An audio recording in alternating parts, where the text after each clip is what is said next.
Boa noite, queridos irmãos, queridas irmãs.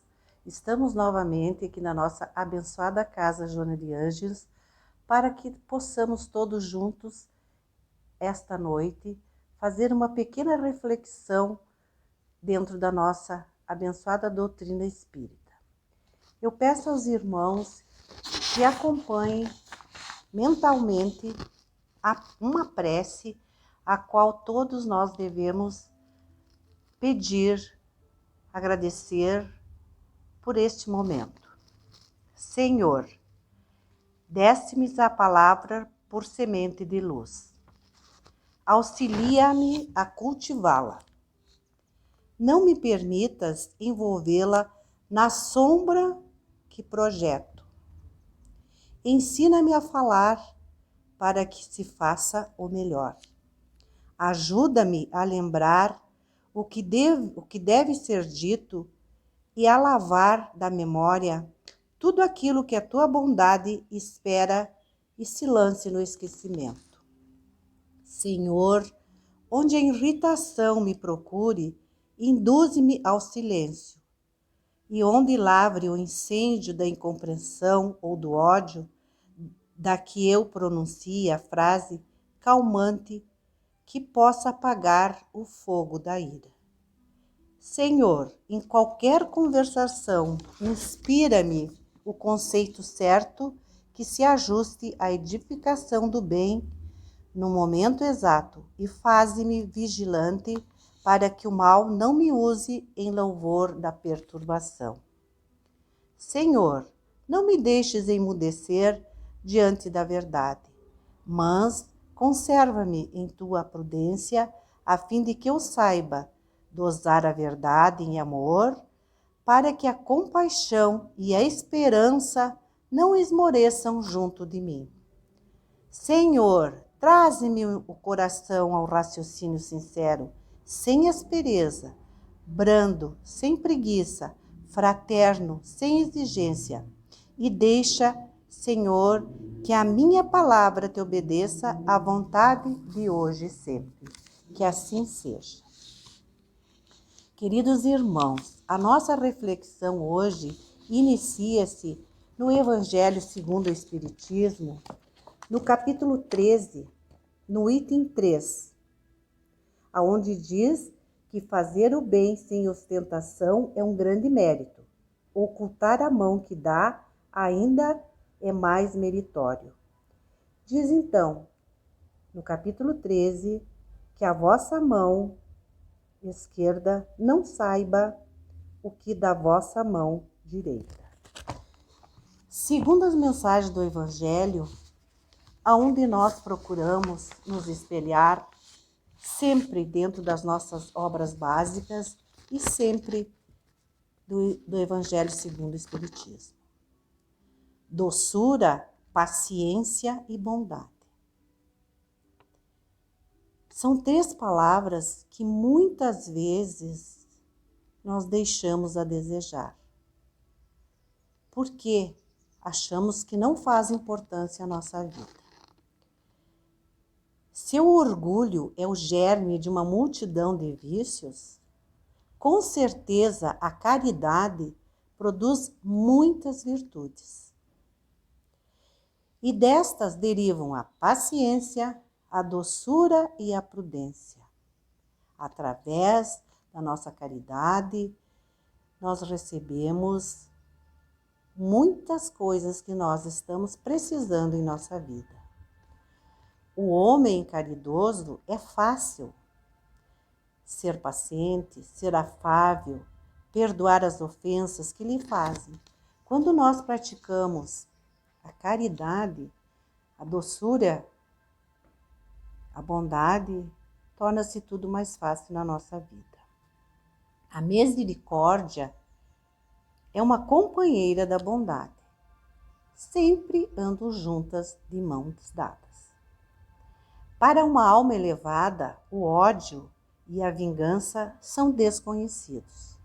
Quando nós estamos num patamar de elevação, de entendimento, o ódio e a vingança são realmente desconhecidos.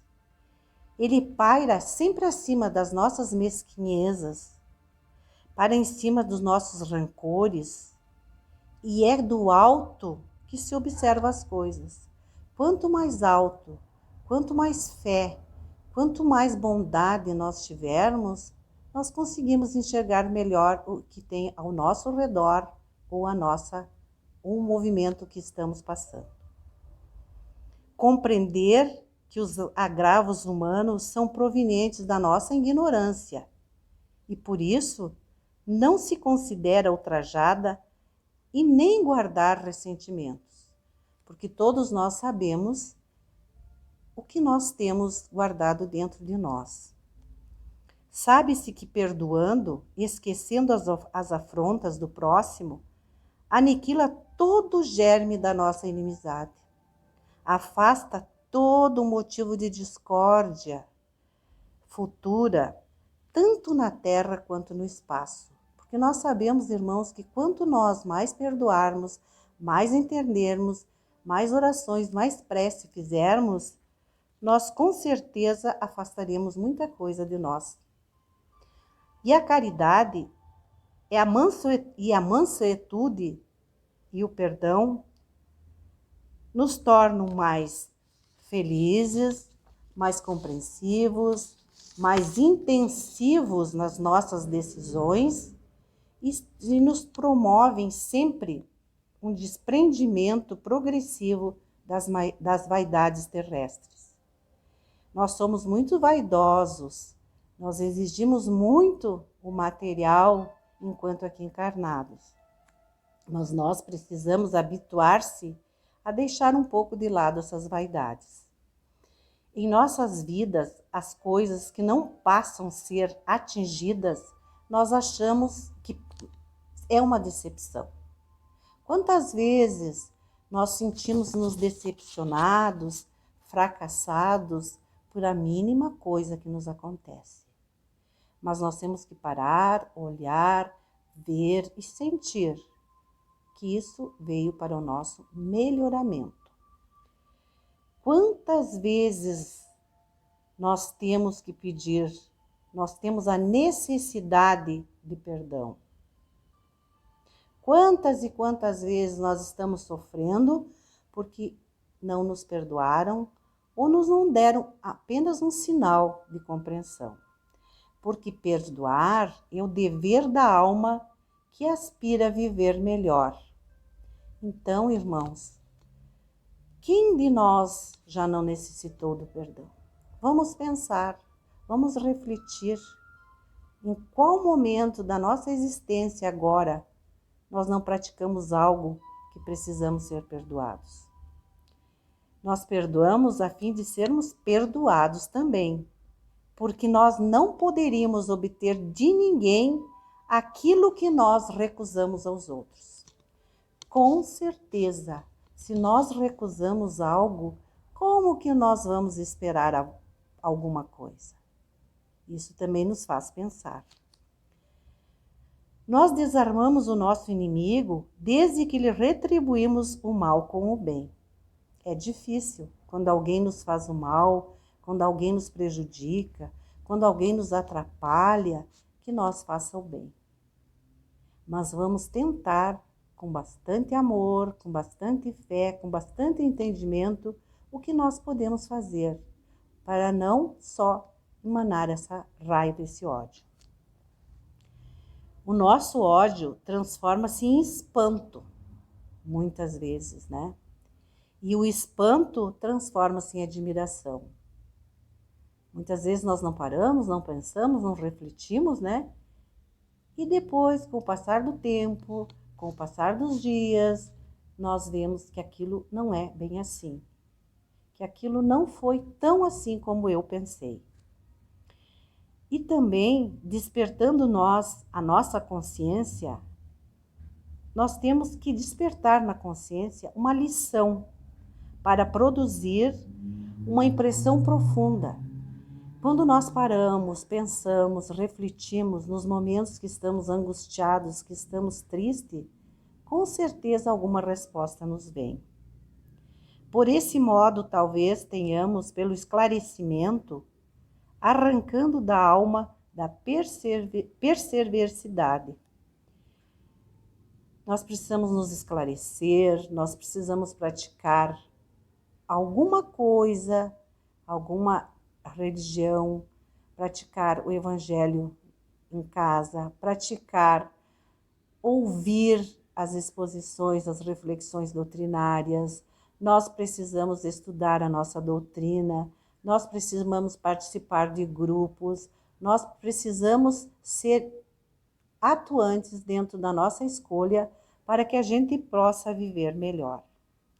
Feliz daquele que destaca uma parcela do que possui em benefício aos semelhantes. Será que nós já pensamos algumas vezes que nós estamos ajudando um semelhante? Uma pequena parcela, uma mínima parcela que seja, nós estamos ajudando, nós estamos beneficiando o nosso semelhante? Vamos pensar, irmãos. Vamos pensar se é isso mesmo. Bem-aventurados é aquele que dá de si próprio. Nós temos que dar de nós mesmos. Nós temos que dar aquilo que nós temos. Por exemplo, o nosso entendimento, nossa compreensão, a nossa palavra, o nosso carinho. E através de todos os filtros do amor, da paz, do discernimento, e que nós podemos realmente auxiliar o nosso semelhante. Nós temos que suprir as exigências exteriores, as doações do Espírito que interfere no último, dissipando das trevas que se acumulam no reino dos céus. Nós precisamos ser perceptivos, nós precisamos ter sentimentos, nós precisamos ter participação. Não é só no momento que nós estamos atravessando uma dificuldade, que nós estamos passando por um momento difícil, que nós vamos pensar, que nós vamos mudar, que nós vamos fazer isso ou fazer aquilo. Dolorosa é a tortura da fome, terrível é a calamidade moral. Os nossos irmãos que muitas vezes encontram com fome, o que nós podemos fazer? Que maneira nós podemos auxiliar? Criticando? Ah, mas tem emprego? Ah, mas não faz porque não quer? Será que é isso, irmãos? E muito mais ainda é a calamidade moral. O que acontece com a calamidade moral? É o sofrimento, é a dor da alma, é a dor da depressão, é a dor da tristeza, é aquela dor do abandono, é aquela dor da solidão. O que nós podemos fazer? Dividir o nosso pão com as vítimas da penúria nos estende fraternas as nossas mãos. Nós temos que estender as mãos nossas, que podem ser muito fraternas. Aquelas pessoas que mendigam o esclarecimento e o consolo, que muitas e muitas vezes nós desconhecemos. Desconhecemos porque nós julgamos, porque nós damos receita, e daí só damos receita e julgamos. Para atender os que carecem de apoio físico, é preciso muita bondade. No entanto, para arrimar os que sofrem necessidades da alma, é preciso bondade com maturidade. As dores da alma, nós precisamos ser maduros, nós precisamos ser calmos, nós precisamos ser tranquilos, nós precisamos ser participativos de algum grupo dentro da casa que nos apoie, de estudos, de reflexões. Então, isso tudo com maturidade. Se nós percebemos que nem todos estamos no mesmo grau evolutivo, nós temos que auxiliar com a palavra ou com o silêncio. Porque nós temos que entender que nem todos têm a oportunidade de estar num grau evolutivo. Ou porque não querem, ou porque não surgiu a oportunidade, ou porque não é o momento. Então, também nós temos que entender isso. E também não é justo com a decisão das pessoas em só falar e agredir.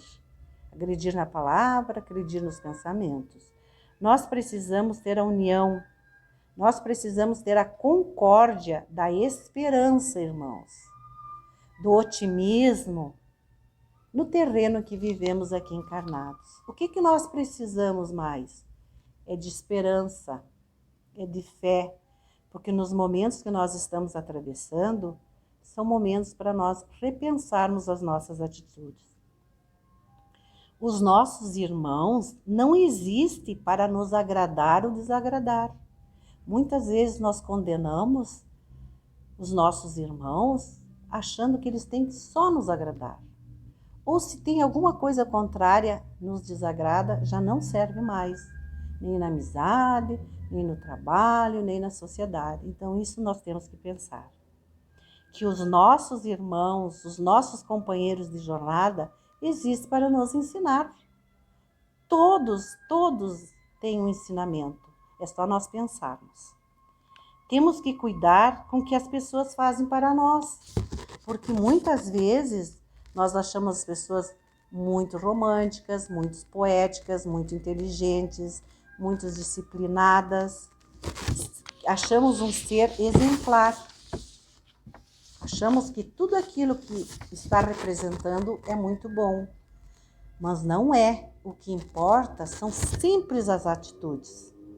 Todos nós, irmãos, temos que observar as atitudes. E nós temos, irmãos, que abandonar o nosso orgulho, a nossa prepotência, porque nós somos orgulhosos, prepotentes, e só procuramos quando precisamos. E não é assim. Todos nós precisamos de alguém, uns mais, outros menos. E nós somos responsáveis por tudo que está acontecendo em nossa vida, tudo. Nós somos responsáveis por tudo. É só nós pararmos, é só nós pensarmos e ver o que está me acontecendo hoje. É de bom ou é de ruim? Se é de bom, eu fiz por merecer. Se é de ruim, eu também fiz por merecer. Porque todos nós não saímos daqui sem pagar a nossa conta. Nós temos que viver com responsabilidade, muita responsabilidade e também com muita simplicidade e vivermos na realidade, sempre na realidade, sempre. A essência da nossa vida é se descobrir, se desfrutar dessa maravilha chamada evolução. Deus está nos dando a oportunidade de evoluirmos aqui, de crescermos e que nós possamos fazer isso. E nós temos sempre que seguir os ensinamentos do nosso Mestre Jesus, da nossa mentora Joana de Ângeles, que nos abençoem, que nos protejam, que deem a nós todo o amparo que nós precisamos. Que possamos cada dia fazer um pouquinho mais da nossa tão falada reforma íntima e que possamos apresentar em nossos lares, em nossa família, em nossa sociedade, em nosso trabalho, em nossas casas de oração, doçura, paciência e bondade. Agradeço a todos pela oportunidade e que Deus e Joana de Ângeles nos concedam muita saúde e muita paz. Que assim seja.